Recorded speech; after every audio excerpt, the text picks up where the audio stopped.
Under the relentless sun, a farmer stands defeated in his barren field, his weariness painting a stark portrait of despair. His patched clothes and worried face speak volumes of the hardships he endures, each line a testament to his struggle. His voice cracking with anguish, the farmer cries, "How will I provide for my family?" A solitary farmer treks through the winding paths of a dense forest, where sunlight dances through the canopy, painting the ground with shifting patterns of light and shadow. Near a towering oak, a magical man appears, clad in simple, earth-toned robes, a beacon of mystery in the tranquil woods. The magical man's voice echoes with ancient wisdom as he imparts a vital lesson. "This cow will provide you with all the milk you need, but remember to treat her with kindness and respect." The farmer's barn brims with milk, a testament to overflowing prosperity and burgeoning wealth. Clad in finer clothes, the farmer sells the milk at the market, his boastful demeanor overshadowing the cow's silent sorrow. The cow stands neglected in the corner, a forgotten benefactor in a scene of burgeoning affluence. The farmer's ingratitude echoes through the barn as he barks orders, a stark contrast to the cow's quiet suffering. Inside the farmhouse, the farmer sits at a table overflowing with food, his family's faces glowing with joy. The farmer proudly proclaims, "We have earned this through our hard work." Outside, a lone cow stands silently, her large eyes reflecting a deep sadness in the dim light. Under the relentless sun, the farmer kneels beside his cow, pail in hand, a symbol of his fading hope. Frustration boils over as the farmer explodes, "You useless beast!" The cow, eyes filled with profound sadness, turns away from the farmer. Under the relentless sun, Jacob stands in his arid field, his brow furrowed with concern. His gaze sweeps over the barren land, a stark testament to his failing crops. Desperation etches deeper lines into Jacob's face as he wipes away sweat. Elijah, a peculiar man in mismatched clothing, steps into the village square, drawing curious stares from the villagers. He pauses, his voice echoing slightly as he asks, "Could anyone give me directions to the nearest well?" Elijah finds Jacob laboring in the barren field, a landscape mirroring the harsh conditions. Elijah approaches, his face set with resolve. He presents Jacob with a simple seed. "Plant this seed, Jacob. It will bring prosperity to your land." Jacob looks at the seed in his hand, his face etched with doubt. "Prosperity? In this wasteland? I'm skeptical, but I've nothing left to lose." Under the tranquil moonlight, Elijah sprinkles shimmering dust around the buried seed. The night whispers as Elijah utters an ancient incantation, his voice a mere breath in the vast darkness. A faint, ethereal glow rises from the earth, casting a mystical light upon Elijah's intent face. Days later, Jacob arrives at his field and stops short, stunned by the incredible transformation. Lush, vibrant crops fill the once barren land, a magical bounty spreading before him. The villagers gather, their faces reflecting a shared sense of wonder at the miracle. Jacob surveys the scene, his heart swelling with gratitude and awe. At the modest table, Jacob and Elijah share a quiet meal, soft candlelight casting dancing shadows. Jacob expresses his gratitude. "Thank you, Elijah, for everything, your kindness, your magic." Elijah responds calmly. "The true magic, Jacob, lies not in spells and incantations, but in the potential of the earth and the kindness of the heart." A magnificent castle stands tall, a symbol of power amidst a vibrant kingdom teeming with life. A cloaked figure emerges at the castle gates, his presence radiating an aura of mystery and command. Guards eye the mysterious figure warily, yet his commanding presence earns him passage through the gates. In the grand throne room, King Mahal sits, an unreadable expression masking his thoughts as tension fills the air. The magical man steps forward, his voice cutting through the silence. "I have come with a proposition or a warning." King Mahal listens intently, his expression unchanging. Under the moonlit sky, King Mahal and the magical man walk through the castle gardens, their expressions reflecting deep concern. The magical man halts, his eyes glowing with power. Energy crackles around him, hinting at the immense stakes. "The time has come for you to know my true intentions, King Mahal. They could either save this realm or doom it entirely."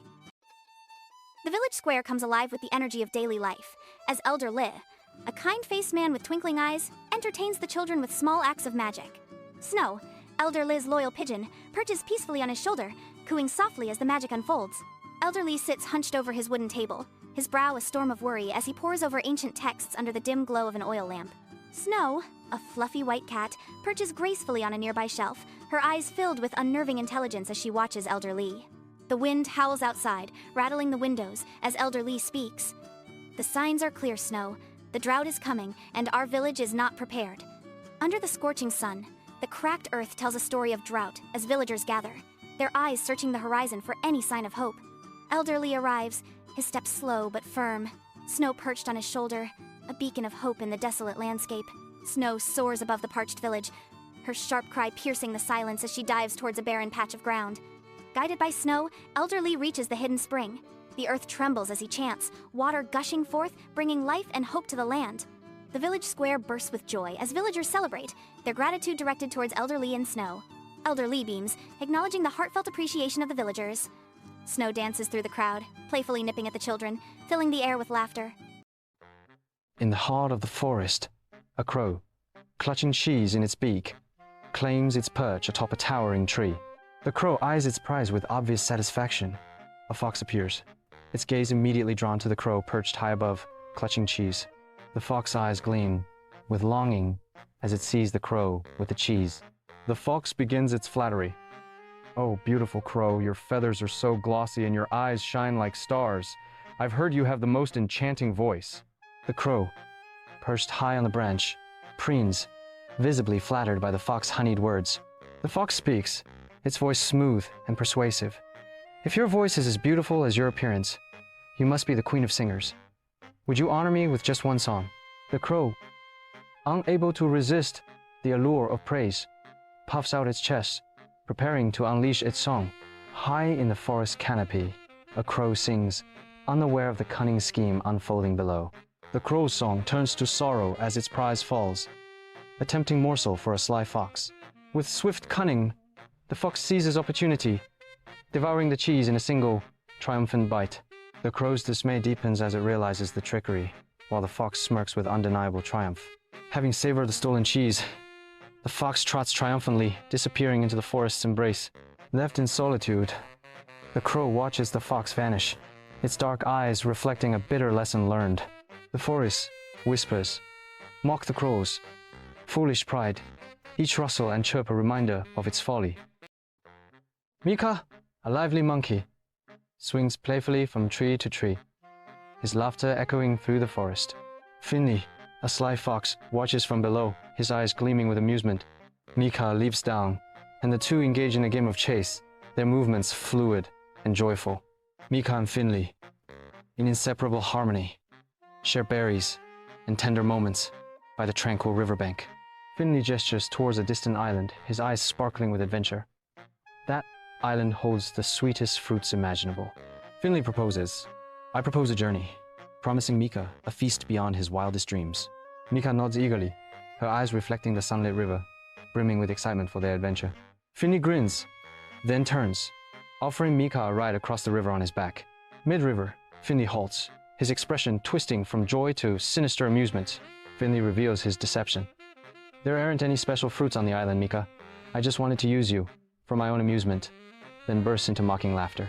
Mika's face crumples in disbelief and betrayal as she struggles against the current. Beneath the canopy of the forest, Mika sits alone, his face a canvas of sadness and disappointment. Haunted by the fox's betrayal, Mika's heart sinks with the weight of lost innocence. A moment of clarity pierces through the gloom as Mika thinks, "I should have trusted my gut, never again." He resolves to guard his heart more fiercely, understanding true friendship demands honesty and respect. In the forest clearing, Finley, his face a canvas of regret, struggles to speak, his apology hanging in the balance. Mika's unwavering gaze pierces Finley's soul as he listens in silence, his expression a mixture of sadness and disappointment. Mika declares with finality, "I hear your words, Finley, but our friendship is irreparably damaged." Mika turns his back on Finley, disappearing into the dense foliage, leaving Finley alone with his crushing guilt.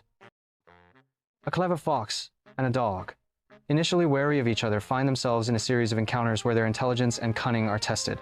They navigate through challenges, revealing their unique strengths and ultimately developing a grudging respect for one another. A fox, sly and quick, surveys a nearby farm from the edge of the forest. He spots a plump chicken, his eyes gleaming with hunger. A dog loyal and protective patrols the farm perimeter, his ears perked up alert to any intruders. Their eyes meet, and a silent challenge passes between them, setting the stage for their initial conflict. The fox stealthily makes his way into the farmyard, navigating through shadows and avoiding obstacles. He's about to snatch the chicken when the dog spots him. A chase ensues, with the fox using his agility to evade the dog's relentless pursuit. The scene is filled with suspense and close calls, highlighting their contrasting skills. Both the fox and the dog find themselves trapped in a precarious situation when a hunter sets a snare. The fox, using his cunning, devises a plan to escape, but needs the dog's strength to execute it. Reluctantly, they cooperate, combining their skills to free themselves from the trap. This shared experience begins to forge a bond between them. The fox and the dog, now having a mutual understanding, encounter each other in the forest. They acknowledge each other with a nod, a sign of respect. The fox says, "You're not so bad for a dog." The dog retorts, "And you're not as sly as you think, fox." A subtle smile crosses both their faces, hinting at a budding, if unlikely, friendship. As dawn breaks over the tranquil beach, a solitary fisherman readies his boat, his silhouette framed against the awakening sky. With weathered hands, he tests the wind, a silent gauge of the day's promise and peril. Each movement precise, each task completed with a quiet resolve, he prepares to meet the sea. A lone fisherman rows his boat into the vast expanse of the sea, a tiny vessel against the horizon. He casts his nets with practiced precision, hoping for a bountiful catch. He waits patiently, battling the relentless waves. The fisherman walks heavily toward the shore, his figure silhouetted against the vivid sunset. His weathered face reflects a blend of satisfaction and resignation as he surveys his catch. With deliberate, economical movements, he begins to clean his nets, each action honed by years of practice. Lost in contemplation, he ponders the sea's unpredictable nature and the renewed hope that each dawn brings. Kai, a solitary fisherman, casts his net into the tranquil sea, embracing the serene beauty of the natural world. With seasoned patience, Kai skillfully gathers his catch, thoughtfully returning smaller fish to the depths, honoring the sea's generosity. With heartfelt gratitude, Kai whispers, "Thank you, sea, for your bounty." At the seashore, a royal procession unfolds, with King Leo observing the preparations with regal entitlement. Servants busily assemble elaborate fishing equipment, their actions a grand spectacle. The king's gaze sweeps over the scene, captivated more by the display than the prospect of fishing. As twilight descends upon the seashore, Kai stands at the water's edge, his small catch arranged, a stark contrast to King Leo's burdened nets. "Your Majesty, with respect, such abundance now may mean scarcity later. The sea gives, but it also needs to replenish," Kai cautions. King Leo retorts, "Boy, I am the king.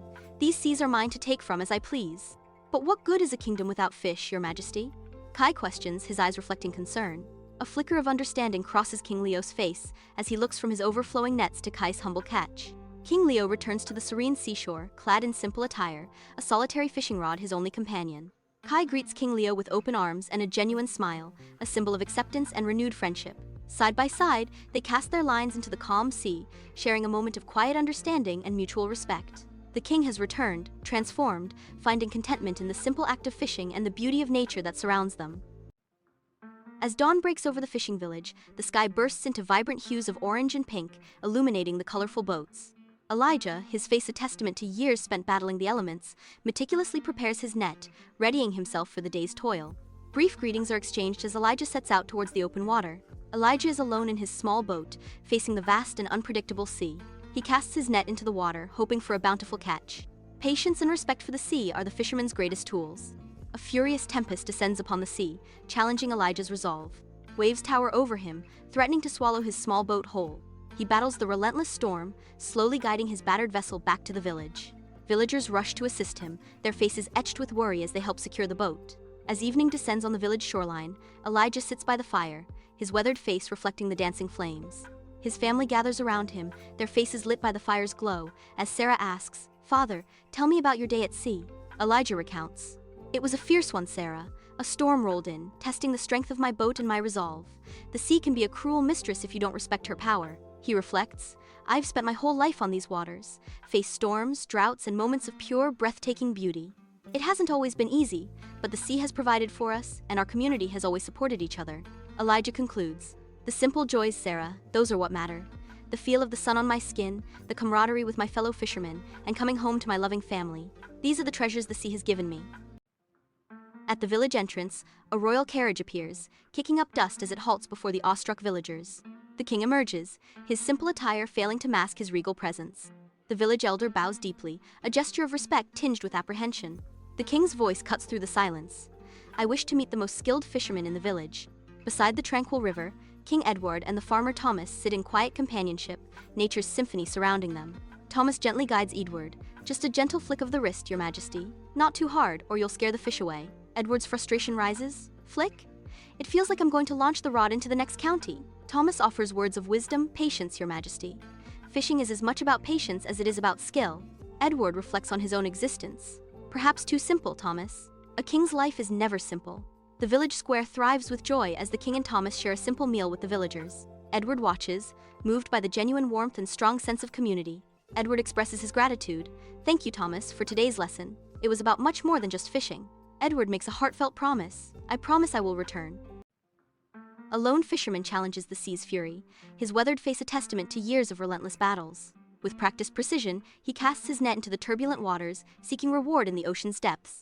His movements are honed by time, each cast a blend of hope and resilience against the endless waves. Under the relentless sun, a fisherman battles the unforgiving sea, his every muscle straining against the weight of his catch. With a final, desperate heave, he triumphs, hauling aboard a treasure of 7 glistening fish. As sunset paints the sky with gold, the fisherman approaches the shore, his boat filled with the sea's bounty. He smiles, anticipating the joy he will bring to his wife with the day's catch. Bathed in the sunset's glow, the fisherman's wife stands watch outside their weathered hut, her eyes scanning the horizon with patient longing. A wave of relief washes over her as she spots her husband's boat nearing the shore. Eager to greet him, she rushes towards the water's edge, her anticipation building with each step. Admiration fills her eyes as she sees the 7 big fish laid out in the boat. The warm glow of a lantern casts a gentle light inside the fisherman's hut, where a fisherman shares a meal with his wife. "Another fine catch today, my love." "The sea has been generous," the fisherman says, his voice full of joy. "Indeed, it has. We are blessed." "This fish is delicious, dear," the wife responds, her voice full of love. "Not as delicious as you, my dear," the fisherman says, flirting with his wife. "As am I, my love." "As am I," the fisherman concludes, his heart full of gratitude. The village king stands knee-deep in the river, casting a large net with careless abandon. He indiscriminately scoops up schools of small fish, disrupting the delicate balance of the river. The sun shines brightly, but a subtle sense of imbalance permeates the scene as he continues his actions. Beneath the shimmering river surface, the small fish king observes the village king's actions with mounting anger. His once vibrant underwater kingdom now faces depletion, a reflection of his growing distress. Bubbles rise, a silent testament to his rising anger and despair. With a subtle gesture, the small fish king unleashes his power, altering the fate of the river and its inhabitants. The village king stands in disbelief as the riverbed turns to dust, his livelihood vanishing before his eyes. "What in the world?" The village king stares at the barren landscape, the once vibrant riverbank now a desolate expanse. Led by a wise woman, the village king arrives in the underwater kingdom, his heart heavy with remorse. He confesses, "I am deeply sorry for my actions. I promise to respect the river's resources from now on." The small fish king listens, his anger slowly fading as he absorbs the sincerity of the apology. The river thrives anew, teeming with life under the watchful eyes of a village king. He fishes responsibly, with respect, taking only what the river can spare. The village king and the small fish king coexist, bound by a shared respect for the delicate balance of nature. Beside the serene river, a farmer focuses intensely on mending his fishing net, his every action precise. With focused determination, he selects his bait, preparing for the day's labor. The village thrives with gentle activity, a vivid backdrop to the solitary task at hand. The farmer casts his line into the glistening river, patiently awaiting a sign. The king stands atop the hill, the wind playing with his robes, his gaze fixed upon the valley below. Through the spyglass, his intense stare focuses on the lone farmer toiling in his field. The guards stand watch, their vigilance a silent promise of safety. The farmer strains, muscles screaming, as he battles a giant from the river's depths. With a final, desperate heave, the farmer drags his prize onto the bank, collapsing in exhaustion. From the crest of the hill, the king approaches, dressed in humble garb. At the riverbank, the king towers, his polished boots mirroring the flowing water. He pivots, his gaze settling upon the farmer, who is knee-deep in the river, his every movement deliberate. The king addresses the farmer, voice echoing over the water. "What catch have you had today, farmer? And why do you spend your days fishing in this river?" The farmer replies, his voice carrying across the water. "Your Majesty, I fish to feed my family. It is the only way I know to provide for them. But also, I dream of catching the biggest fish in this river. A fish so large it will be a legend." A village king is unhappy because he can only hunt small fish, and his wife shares his dissatisfaction. The village king, a man of modest stature and weary expression, stands knee-deep in the river, casting his net. He pulls it up, revealing only small, insignificant fish. His face is etched with frustration.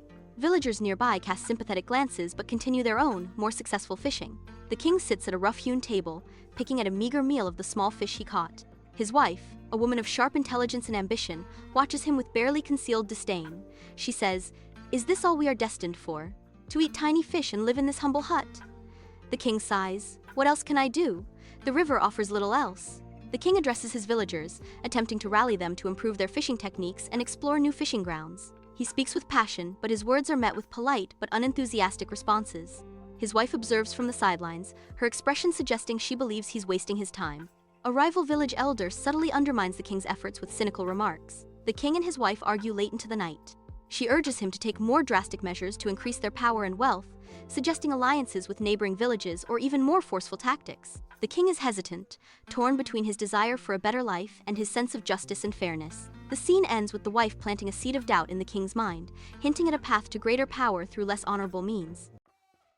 In the heart of the dense forest, a seasoned hunter moves with the grace of a phantom, his every step a testament to years spent mastering the art of tracking. Sunlight filters through the canopy, casting an ethereal glow upon the forest floor as the scent of pine and damp earth fills the air. His focus sharpens, a silent pledge to honor the ancient bond between predator and prey. The hunter moves, his connection to the forest deepening with each silent step. High above, King watches the hunter, unseen and aloof. Deep in the forest, the hunter moves with deadly precision, closing in on the unsuspecting deer. A desperate chase erupts, the forest floor alive with the sounds of flight and pursuit. The deer's breath hitches as it fights for survival. Its eyes reflect pure terror. In a sun-dappled clearing, a deer stands cornered, its breath coming in ragged gasps. The hunter, weathered and resolute, raises his spear, the point aimed at the heart of the trapped animal. A subtle shadow descends upon the clearing, an imperceptible shift in the forest's mood. A distant rustle whispers through the leaves, hinting at a hidden presence and shattering the hunter's focus. The hunter pauses, his eyes widening in a sudden realization. At the forest's edge, the hunter stands poised, sunlight weaving through the trees. He inhales deeply, stepping into the shadows, ready to begin his hunt. The hunter moves silently through the forest, tracking the deer. He navigates through thick underbrush, crosses streams, and carefully observes his surroundings. In a tranquil forest clearing, a deer grazes, oblivious to the hunter's presence. The hunter raises his weapon, his heart pounding with anticipation. He hesitates, contemplating the gravity of taking a life. The hunter walks deeper into the forest, now lost in a sea of shadows and introspection. As the sun sets, long shadows stretch across the forest floor, mirroring the hunter's shifting thoughts. A thoughtful expression dawns on the hunter's face, hinting at a profound change in perspective. In the heart of the forest, a rabbit moves cautiously, seeking sustenance under the watchful gaze of the trees. Sunlight dapples through the canopy, casting shadows that dance around the rabbit as it pauses, sensing danger. In the dense forest, a hunter moves with stealth, his weathered face reflecting determination. He tracks a rabbit, driven by the primal need to provide. His every step is measured, the rifle held ready. In the hushed expanse of the forest clearing, the hunter spots the rabbit twitching its nose. Sensing mortal danger, the rabbit freezes. The shot echoes, and the forest falls silent. Beneath the veil of night, the hunter tends to his fire, the flames dancing around the cooking rabbit. He savors each bite of the cooked rabbit, a quiet moment of satisfaction tinged with regret. Shadows flicker across his face, a canvas of moral ambiguity painted by the firelight. The hunter stands alone in the forest, bathed in the soft light of dawn. He reflects on the events of the previous day. He understands the cycle of life and death, and his place within it. At the forest's edge, a hunter meticulously prepares his gear as the morning mist hangs thick in the air. The sound of approaching hooves heralds the arrival of King on horseback, his guards flanking him. A mutual respect underscores their greeting, camaraderie blooming amidst the silent trees. In the hushed depths of the forest, the hunter and King move as silent shadows, their presence barely disturbing the serene stillness. The hunter pauses, pointing out subtle tracks in the soft soil. His expertise unveils the secrets of the forest to the attentive King. Sunlight weaves through the dense canopy, painting the forest floor with dappled shadows. The King listens intently, his focus unwavering. In a sun-drenched clearing, a deer grazes, unaware of the danger lurking nearby. The hunter signals to the King, their silent coordination a prelude to the hunt. With unwavering focus, the King raises his bow, preparing to strike. The arrow finds its mark, ending the deer's peaceful existence. As dawn breaks, a lone hunter emerges from the dense forest, his weathered face set with determination. He carries a worn rifle, his sharp eyes piercing the early morning light, alert to any sign of prey. The quiet, tense atmosphere hints at the hunt that is about to unfold. In an open field bathed in sunlight, an innocent pigeon pecks at seeds, unaware of the impending danger. From afar, the hunter spots the unsuspecting pigeon, his eyes narrowed with focus. The hunter begins a calculated approach, each step measured and silent. The pigeon bursts into flight, its wings a flurry of motion, soaring above the river. A figure of unrelenting resolve, the hunter gives chase along the rugged riverbank. The hunter's heavy footsteps and the pigeon's frantic wing beats amplify the desperate chase. The pigeon's desperate fight intensifies as the distance between hunter and prey grows, each moment a struggle for survival. At the forest's edge, the King and the hunter prepare for the hunt as sunlight pierces the canopy. The King, with a glint of challenge in his eyes, jests. "Ready to be outshone again, hunter? My aim is as true as ever." The hunter responds with deference. "Your Majesty's skill is unmatched. I can only hope to learn from the best." Beneath the forest canopy, the King and the hunter move like shadows, their presence barely disturbing the stillness of the woods. The hunter points to a subtle clue, a broken twig on the forest floor, revealing his intimate knowledge of the wild. The King watches, his gaze fixed on the hunter, clearly impressed by the man's expertise. In a sun-drenched forest clearing, two deer graze, unaware of the danger lurking nearby. The king and the hunter stand motionless, bows drawn, a silent promise of impending action. The air crackles with tension as they coordinate their shots. Their eyes are focused with unwavering precision. As the sun sets, the king and hunter walk heavily through the forest, long shadows stretching behind them. Another day gone. The hunt was challenging, but the forest remains as beautiful as ever, the king reflects, his voice echoing softly through the trees. The hunter replies, "Indeed, your majesty. The wilderness always presents its trials, but it also rewards those who respect it." The king turns to the hunter. "I value your insights, hunter. Our shared experiences in these woods have forged a bond I deeply appreciate." The hunter responds with respect. "The honor is mine, your majesty. Serving alongside you in the hunt is a privilege." In the warm glow of the lodge's fire, the king and the hunter share stories of hunts gone by, a bond of camaraderie binding them. The king, adorned in opulent hunting attire, rides through the dense forest with his hunting party. Sunlight filters through the canopy as they search for rabbits. The sounds of horses and hunting horns fill the air. In a vast open field, a royal hunting party arrives, ready for the chase. The hunt commences, arrows fly, and dogs bark, turning the field into a scene of chaos and pursuit. The king watches with satisfaction as several rabbits are caught. In the quiet clearing, the king sits alone, watching the rabbits. His face reflects a change of heart as he considers the hunt. He raises his hand, signaling the hunt to end. The king commands the release of the captured rabbits. At the forest's edge, the hunter and the king watch intently, hidden behind ancient trees. In regal attire, the king prepares to strike, his bow drawn and aimed at the unsuspecting rabbits. In the tranquil meadow, rabbits hop, indifferent to impending danger, their world bathed in the serene glow of sunlight, filtering through the trees. A mother rabbit lovingly tends to her young, her actions a tender symphony of care and protection. In the meadow, the king nods, initiating the hunt. An arrow flies, and the hunter charges, their coordinated assault shattering the meadow's peace. Rabbits scatter in terror as their peaceful world descends into chaos. At the forest edge, the hunter and the king assess the day's hunt. A mix of triumph and reflection hangs in the air. The king grins, while the hunter gazes towards the forest. The deserted meadow is stained with blood. In the heart of the forest, the king, adorned in hunting attire, commands his majestic horse. Sunlight drizzles through the canopy as the king rides deeper, his gaze sharp and intent. The forest whispers with the songs of birds, yet the king remains focused, his eyes searching for prey. The king and his steed break into a secluded forest clearing, disturbing the morning calm. 3 rabbits graze, their peace soon to be shattered by the king's deadly intent. The king raises his bow, the arrow aimed, ready to strike. Emerging from the forest's depths, the king and his horse carry the weight of unspoken thoughts. The absence of game speaks volumes, as the king's face reflects a stark contrast to his morning's triumph. Lost in contemplation, he replays the day's events, the forest now whispering secrets instead of echoing with sport. A sudden gust of wind rustles through the leaves, as if the forest itself shares in the king's newfound introspection. In a dense, vibrant jungle, parrots squawk, filling the air with life as a weathered hunter enters, rifle in hand. Deep in the jungle, the hunter moves with deadly purpose, tracking the vibrant parrots. He raises his rifle, its metallic gleam catching the sunlight as he prepares to strike. A shot rings out, shattering the jungle's peace as the parrots scatter in panicked cries. In the jungle, parrots, now cautious, begin to form strategies to evade the hunter. They establish lookouts, using coded calls to alert each other to the hunter's presence. A clever parrot leads the flock through treacherous terrain, leaving the hunter far behind. The hunter, his face a mask of frustration, surveys the dense jungle canopy, a silent challenge to nature's hidden paths. Brightly colored fruit scatters across the forest floor, a deceptive invitation to the parrots. Parrots descend, their vibrant plumage flashing in the sunlight as they succumb to the hunter's trap. From above, a clever parrot watches, its sharp eyes catching the deception. Danger! Poisoned fruit! Do not eat! Exhausted parrots reach the mountaintop, a sanctuary that thwarts the hunter's reach. They gather, mourning their fallen companions. The clever parrot looks out at the vast landscape, a beacon of hope.